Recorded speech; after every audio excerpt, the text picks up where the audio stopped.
ಎಲ್ಲರಿಗೂ ನಮಸ್ಕಾರ. ನಾನು ಸುಧಾ ನಾರಾಯಣ್.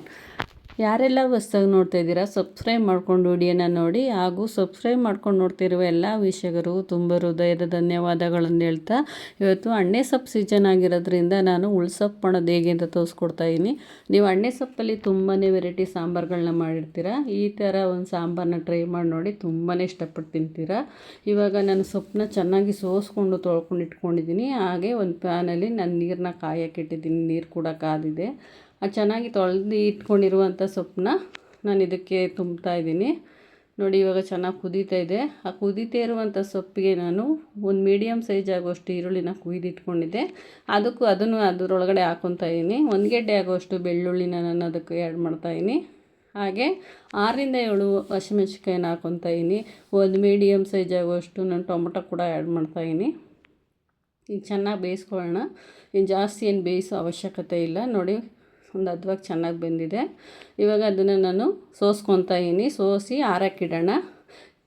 ಇವಾಗ ಒಂದು ಮಿಕ್ಸಿ ಜಾರನ್ನ ತೊಗೊಂಡು ಅದಕ್ಕೆ ನಾನು 1 ಟೇಬಲ್ ಸ್ಪೂನ್ ಆಗುವಷ್ಟು ಜೀರಿಗೆ, 4-5 ಮೆಣಸು, ಹಾಗೆ 1 ಗೆಡ್ಡೆ ಆಗುವಷ್ಟು ಬೆಳ್ಳುಳ್ಳಿ. ನಾವು ಬೇಯೋಕ್ಕೂ ಕೂಡ 1 ಗೆಡ್ಡೆ ಬೆಳ್ಳುಳ್ಳಿನ ಹಾಕ್ಕೊಂಡಿದ್ವಿ, ಅದಕ್ಕೋಸ್ಕರ 1 ಗೆಡ್ಡೆಯಷ್ಟು ಹಾಕ್ಕೊತಾ ಇದ್ದೀನಿ. 1 ನಿಂಬೆಹಣ್ಣು ಗಾತ್ರ ಹುಣಸೆಹಣ್ಣು. ನೀವು ಹುಳಿ ಹೆಚ್ಚಾಗಿ ತಿನ್ನೋರಾದರೆ ಇನ್ನೊಂದು ಸ್ವಲ್ಪ ಹಾಕ್ಕೊಳ್ಳಿ, ಹುಳಿ ಕಮ್ಮಿ ತಿನ್ನೋದಾದರೆ ಸಾಕು ಇವಾಗ ಹಾಕಿರೋಂಥದ್ದು. ಈಗ ರುಬ್ಕೊಂಡಿರುವಂಥ ಸೊಪ್ಪನ್ನ ಈಗ ಮಿಕ್ಸಿ ಜಾರ್ಗೆ ಹಾಕ್ಕೊಂಡು ನುಣ್ಣಗೆ ಗ್ರೈಂಡ್ ಮಾಡ್ಕೊಳ್ಳೋಣ. ಇವಾಗ ಗ್ರೈಂಡ್ ಆಗಿದೆ.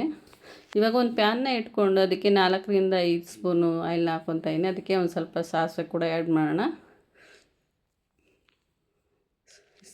ಸಾಸಿವೆ ಕೂಡ ಬೆಂದಿದೆ. ಅದಕ್ಕೆ ನಾನು ಒಂದು ಒಣಮೆಣ್ಸಿನ್ಕಾಯಿನ ಹಾಕ್ಕೊಂಡು ರುಬ್ಕೊಂಡಿರುವಂಥ ಮಸಾಲೆನ ಅದರೊಳಗಡೆ ಹಾಕ್ಕೊಂಡು ಚೆನ್ನಾಗಿ ಮಿಕ್ಸ್ ಮಾಡ್ಕೊಳ್ಳೋಣ. ನಿಮ್ಗೆ ಯಾವುದು ಬೇಕೋ ಅದಕ್ಕೆ. ನಿಮ್ಗೆ ತೆಳು ಬೇಕು ಅಂದರೆ ತೆಳುವು, ಇಲ್ಲಾಂದರೆ ನಾನು ಒಂದು ಮೀಡಿಯಮ್ ಸೈಜಲ್ಲಿ ಮಾಡ್ತಾಯಿದ್ದೀನಿ. ಇವಾಗ ರುಚಿಗೆ ತಕ್ಕಷ್ಟು ಉಪ್ಪು ಹಾಕ್ಕೊಳ್ಳೋಣ. ಉಪ್ಪು ಹಾಕಿದ್ರೆ ಫೈನಲಾಗಿ ಸಾಂಬಾರು ರೆಡಿಯಾಗಿದೆ. ಈ ಸಾಂಬಾರು ಏನಾಯಿತು, ನಿಮ್ಗೇನಾದರೂ ಇಷ್ಟ ಆಯಿತು ಅಂತ ಹೇಳಿದ್ರೆ ಒಂದು ಲೈಕ್ ಕೊಡೋದನ್ನ ಮರಿಬೇಡಿ. ನೀವು ಕೂಡ ಒಂದು ಲೈಕು ನಮಗೆ ಹೆಚ್ಚೆಚ್ಚು ವೀಡಿಯೋನ ಮಾಡೋದಕ್ಕೆ ಪ್ರೋತ್ಸಾಹ ನೀಡಿದಾಗುತ್ತೆ. ನೋಡಿ, ಅನ್ನಕ್ಕೆ ಸಾಂಬಾರಿಗೆಲ್ಲ ತುಂಬಾ ಒಳ್ಳೆ ಕಾಂಬಿನೇಷನ್ನು. ಈ ಥರ ಒಂದು ಉಳ್ಸೊಪ್ಪು ಸಾಂಬಾರನ್ನ ನೀವು ಟ್ರೈ ಮಾಡಿ ನೋಡಿ, ತುಂಬಾ ಇಷ್ಟಪಟ್ಟು ತಿಂತೀರಿ. ಒಂದು ಸಲ ಟ್ರೈ ಮಾಡಿ. ಈ ವಿಡಿಯೋ ಇಷ್ಟ ಆಯಿತು ಅಂದರೆ ಲೈಕ್ ಮಾಡಿ, ಶೇರ್ ಮಾಡಿ, ಕಮೆಂಟ್ ಮಾಡಿ.